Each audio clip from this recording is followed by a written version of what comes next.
E o texto bíblico de hoje é Atos 2, do 42 ao 47, que diz assim: E perseveravam na doutrina dos apóstolos e na comunhão, no partir do pão e nas orações. Todos os que criam estavam juntos e tinham tudo em comum. Diariamente perseveravam unânimes no templo, partiam pão de casa em casa e tomavam as suas refeições com alegria e singeleza de coração, louvando a Deus e contando com a simpatia de todo o povo. É interessante porque Atos 2 vai mostrar o início da igreja, como que a igreja começou e qual que era a dinâmica dessa igreja.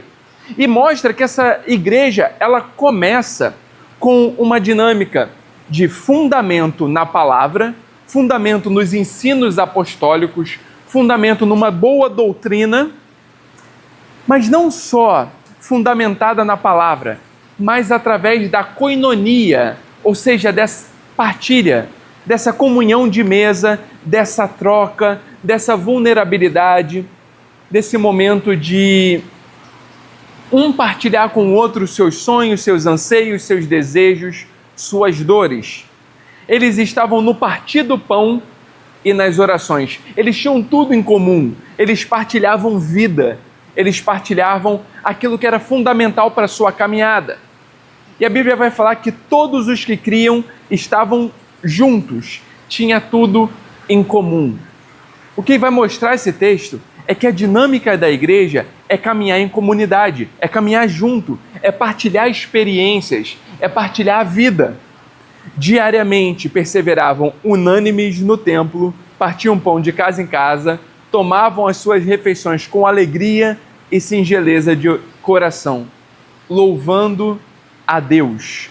Ou seja, a vida cotidiana era uma forma de adorar o Senhor. A vida cotidiana era uma forma de bendizer o nome de Deus, era uma forma de adorá-lo, contando com a simpatia do povo. E essa palavra aqui é muito interessante, porque o contar com a simpatia é a comunidade olhava a dinâmica da igreja e falava assim: nós queremos ser como eles. Nós queremos... eles são pessoas agradáveis, eles são pessoas simpáticas, eles são pessoas que a gente quer ter por perto.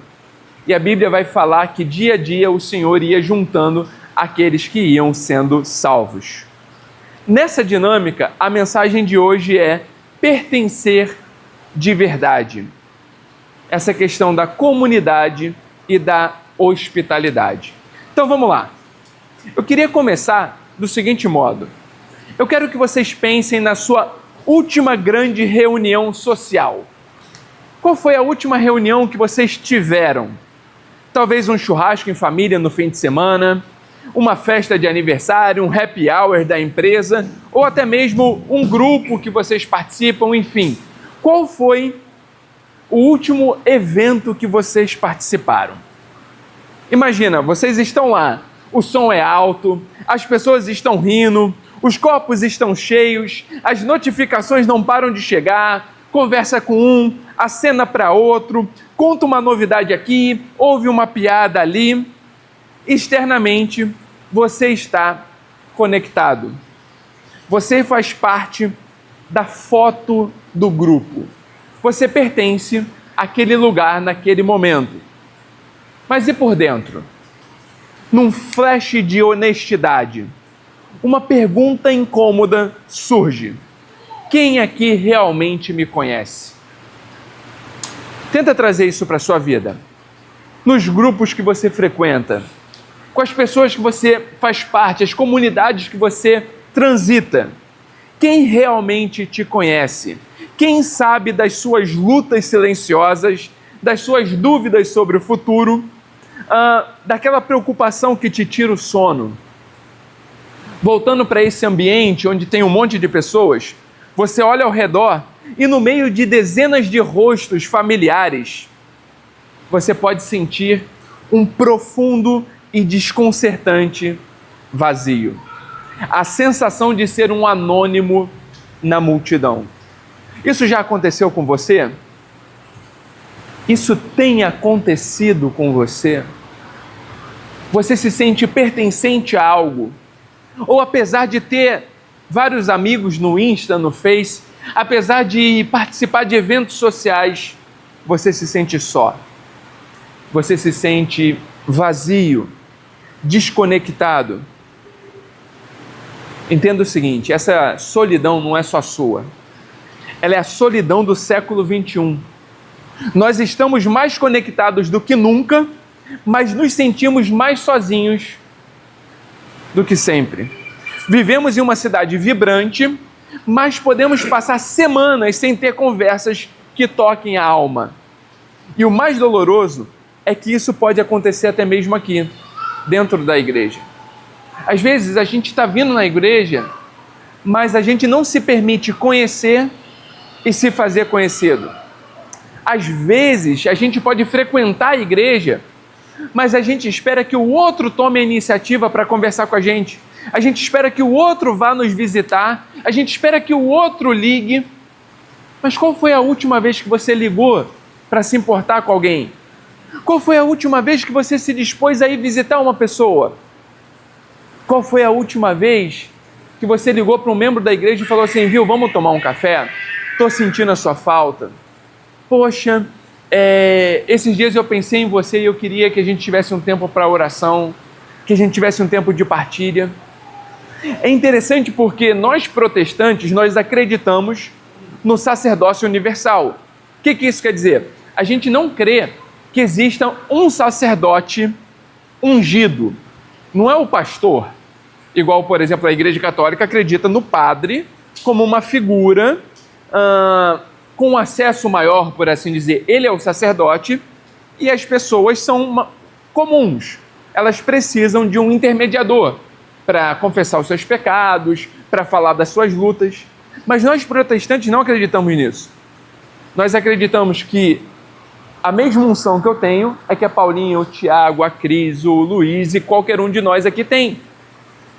Se cremos desse modo, nós também podemos crer que a minha oração é igual à oração do Juninho, que é igual à oração do pastor Hernani, do Guimarães, enfim. A questão então passa a ser, será que eu tenho exercido o meu sacerdócio ao ligar para alguém da igreja? Ao me importar com o outro? Voltando para a cena, você já se sentiu um espectador da vida? Cercado de gente, mas intimamente só. A ideia central de hoje é um bálsamo e um desafio. A renovação floresce onde há mesa, nomes e histórias pertencentes antes de concordar. O convite de Cristo é o convite para a mesa. O convite de Cristo é o convite para a partilha. O convite de Cristo é que nós tomamos a iniciativa. E não que venhamos a esperar que o outro nos procure. Que não que venhamos a esperar que o outro vá até nós. Cristo me chamou para ser um abençoador e também para me sentir parte de algo que tem movido a igreja. Existe um grande vilão que nos impede de sermos igreja, que nos impede de sermos comunidade. E esse vilão é a ilusão da comunidade curada. O que é isso? Às vezes a gente acha que só quando tudo estiver bem é que a gente pode ser igreja. Que só quando as coisas estiverem tudo certinho é que aí eu posso servir a Deus. É que só quando a minha vida estiver estável, as coisas estiverem em ordem. Mas cá entre nós, se nós pudermos ser francos aqui, quem está com a vida em ordem? Quem está tudo certinho? Está conseguindo conduzir todas as bolas no ar? Está bem? Trabalho, família, vida pessoal, vida financeira, está tudo perfeito. O vilão é a ilusão de que pertencimento só se constrói com base em interesses comuns, com base em aparências perfeitas, com base em concordância total. Eu só vou poder caminhar com você se a gente concordar em tudo. Gente, nem marido e mulher, nem pais e filhos concordam 100% em tudo. Aliás, se nós formos sinceros, nem nós concordamos com a gente mesmo, já percebeu isso? Tem dia que você quer uma coisa no dia seguinte você já quer outra coisa. Um dia você tem um sonho, passa um tempo, seus planos já mudaram totalmente. Se a gente não concorda nem com a gente mesmo, por que a gente espera ser igreja quando a gente concordar com tudo? Se eu for falar assim, gente, vocês concordam que o culto tem que ser à noite ou de manhã? Vai ter divergência. Vocês concordam que esse ambiente que a gente fez é melhor ou pior? Vai ter divergência. Liga ou desliga o ventilador? Vai ter divergência. Eu estou falando de coisa banal. Eu estou falando de coisa periférica. Se a gente não concorda nem com coisas periféricas, a gente não pode esperar ser igreja quando a gente concordar com tudo. A questão é, nós fazemos uma curadoria da nossa vida. No Instagram, postamos apenas as fotos das férias, não das noites de insônia. No trabalho, compartilhamos as nossas conquistas, mas não os nossos fracassos. Isso aqui tem uma curiosidade, porque nos Estados Unidos, eles têm orgulho de falar quantas vezes eles quebraram a empresa. Os empresários aí falam assim, não, porque eu já fali 7 vezes. Não, eu já falei 6 vezes. E aí eles vão falando da superação. Aqui, se você fale uma vez, você é o fracasso da família. Se você tropeçou na caminhada, as pessoas já olham para você e falam assim, esse aí não vai dar nada. Então a gente não pode nem partilhar fracasso, porque senão a gente é mal visto. E tragicamente, na igreja, muitas vezes nós vestimos a nossa roupa do domingo espiritual, escondendo as nossas dúvidas e pecados por medo de sermos julgados. Criamos um personagem e depois nos perguntamos por que ninguém conhece o nosso verdadeiro eu. Quantas pessoas que não saem da igreja falam assim, lá eu não era amado, lá eu não era querido, lá eu não me sentia pertencente. Mas quanto você se entregou por aquilo? Quanto você serviu naquilo? Quanto você se dispôs a querer pertencer e trazer pessoas para o pertencimento?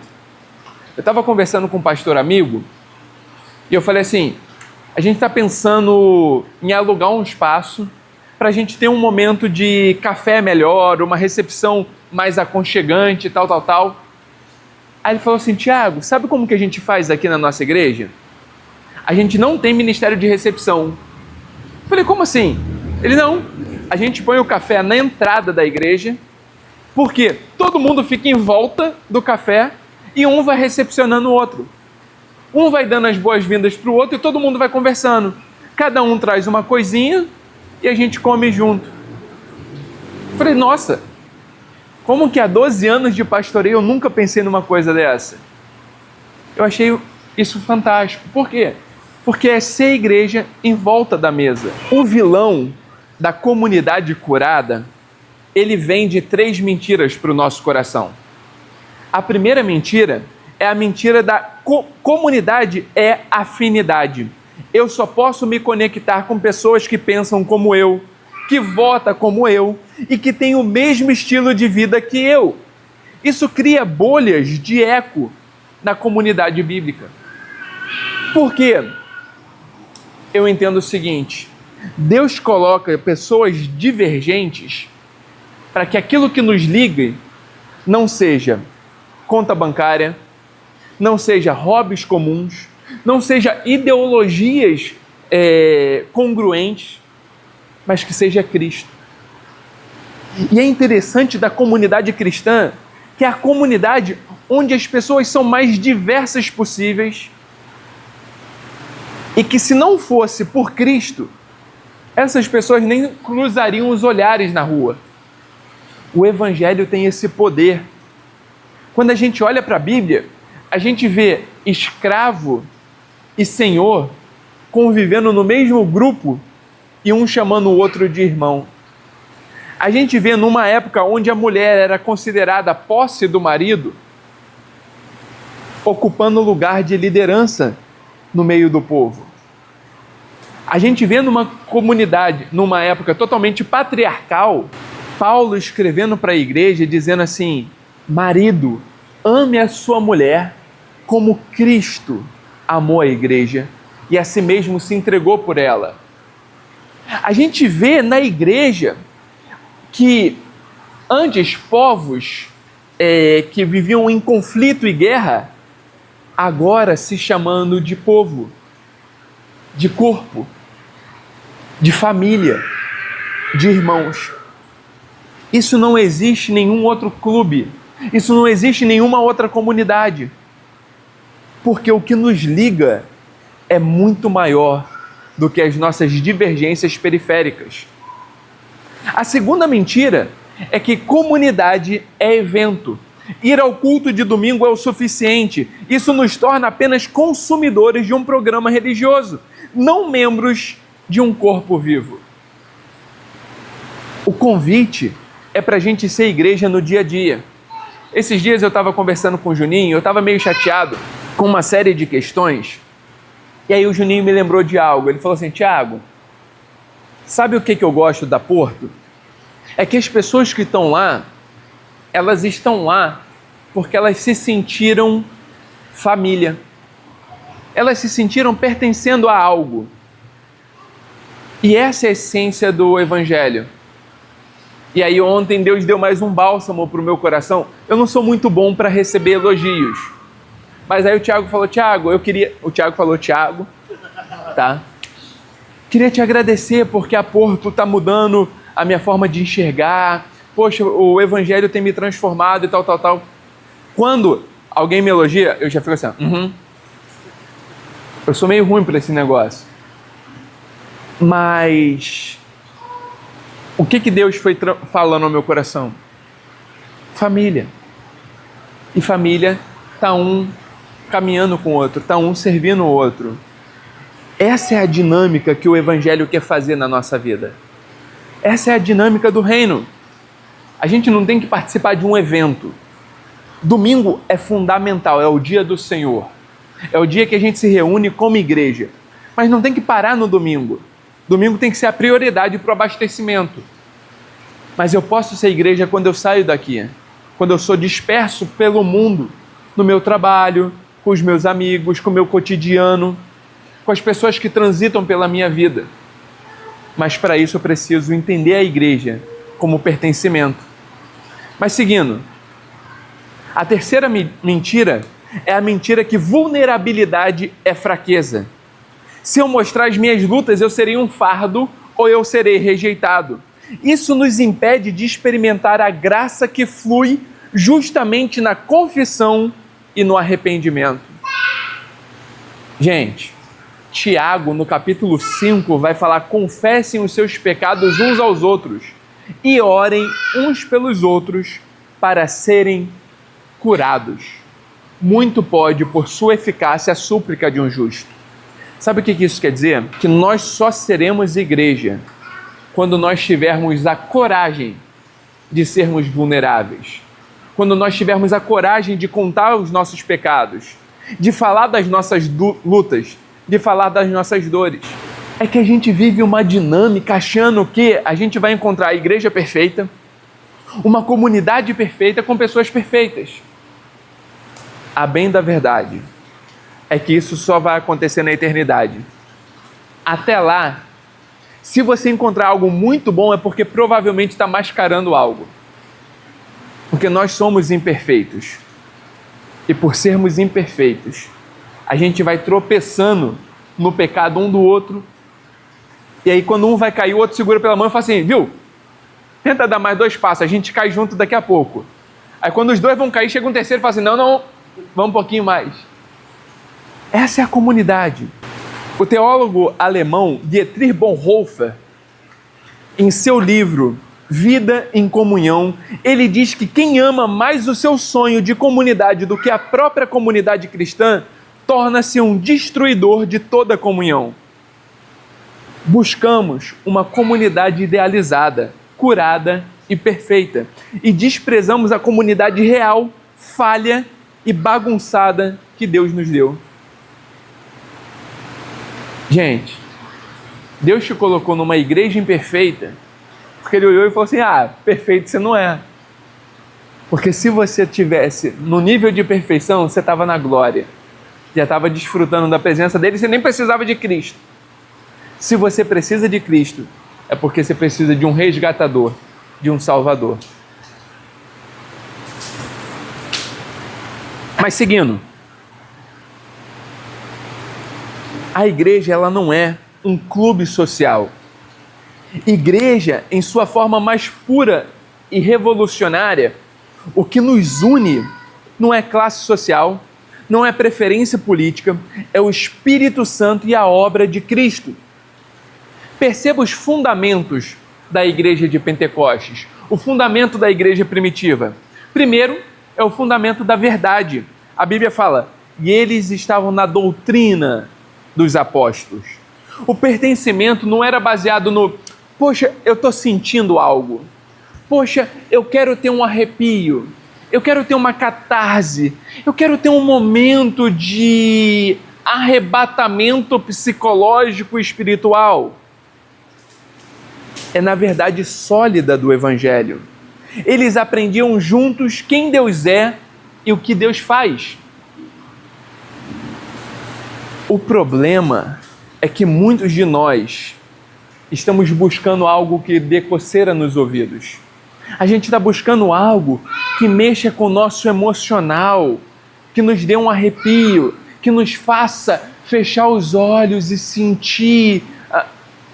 Se você quer sentir muito alguma coisa, coloca 2 dedos na tomada. Tenho certeza que você vai sentir algo arrebatador, que pode ou te grudar ou te lançar longe. Mas com certeza você não vai sair como você tocou. Você vai provar algo espetacular. Fora isso, o Evangelho te convida para aprender os fundamentos dos apóstolos. Mas não só isso, é uma vida compartilhada. E vida compartilhada é vulnerabilidade. Não dá para eu caminhar com você e me esconder de você por muito tempo. Não dá. O próprio que sucedeu Cazuza, Frejá. O próprio Frejá na música O Segredo, eu acho, ele vai dizer assim, eu vou tratá-la bem para que ela não tenha medo quando começar a conhecer os meus segredos. Gente, quando você começa a caminhar junto com alguém, mais cedo ou mais tarde os seus segredos vêm à tona. Essa é a beleza da comunidade. Eu olhar para os seus segredos, você olhar para os meus segredos e falar assim, nossa, mas você é pecador, hein, filho?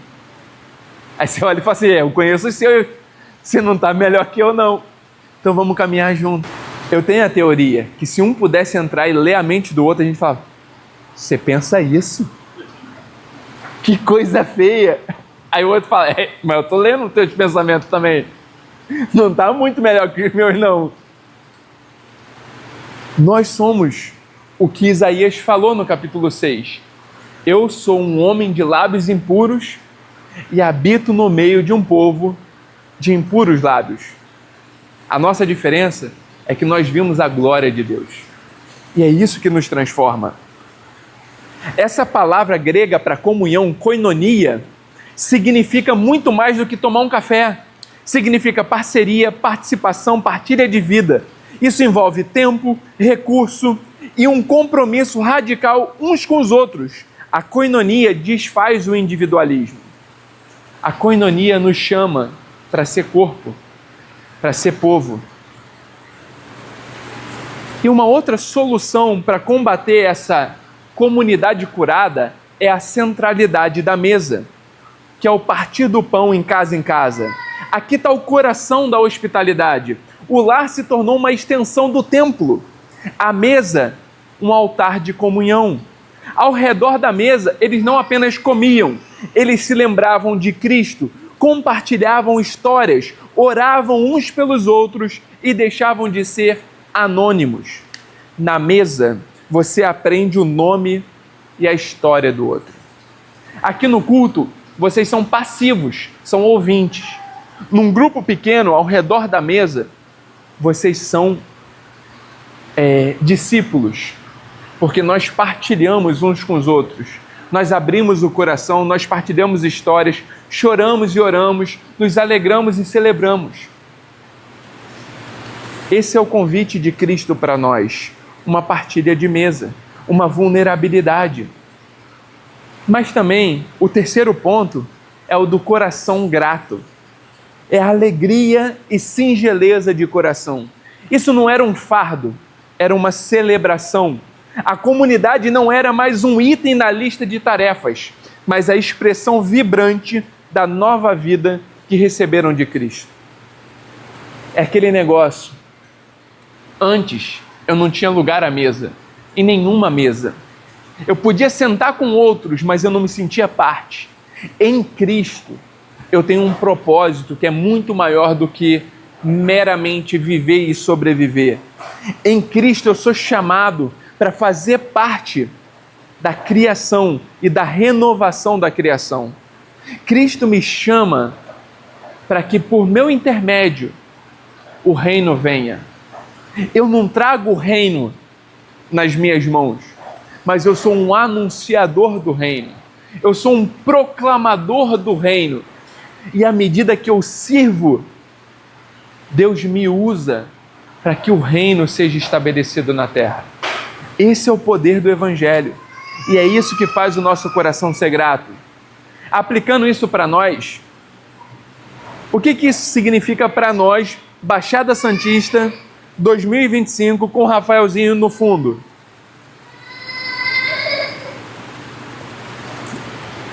Significa que Deus nos chamou a trocar a busca pela afinidade pela prática da hospitalidade. Significa transformar as nossas casas e apartamentos, sejam grandes ou pequenos, em lugares da graça. Significa entender que a cura para a nossa solidão não está em encontrar um grupo perfeito, mas em criar espaços de pertencimentos imperfeitos, mas centrados em Cristo. Mas centrados na vontade de Deus para a nossa vida. Alfinetando um pouco mais ou aprofundando um pouco mais, significa que você precisa ser a comunidade que você procura. Você quer que pessoas te visitem mais? Comece a visitar mais. Você quer que as pessoas te sirvam mais? Comece a servir mais. Você quer ser mais lembrado? Comece a se lembrar mais do outro. Você quer que as pessoas orem por você? Comece a orar mais pelos outros. Comece a ser aquilo que você gostaria que a sua igreja fosse. Porque se você for o que você gostaria que a sua igreja fosse, a sua igreja será. Porque o que é a igreja? É o reflexo de quem somos. É o reflexo da nossa comunidade. A moral da história é, se você se sente só, talvez Deus não esteja te chamando para encontrar uma comunidade, mas para criar uma, para ser uma. Pertencer de verdade não é concordar com tudo, é sobre se comprometer com as verdades centrais e a partir daí estender a graça para as diferenças. Eu posso não concordar com tudo com você, mas aquilo que nos une é muito maior do que aquilo que nos dispersa.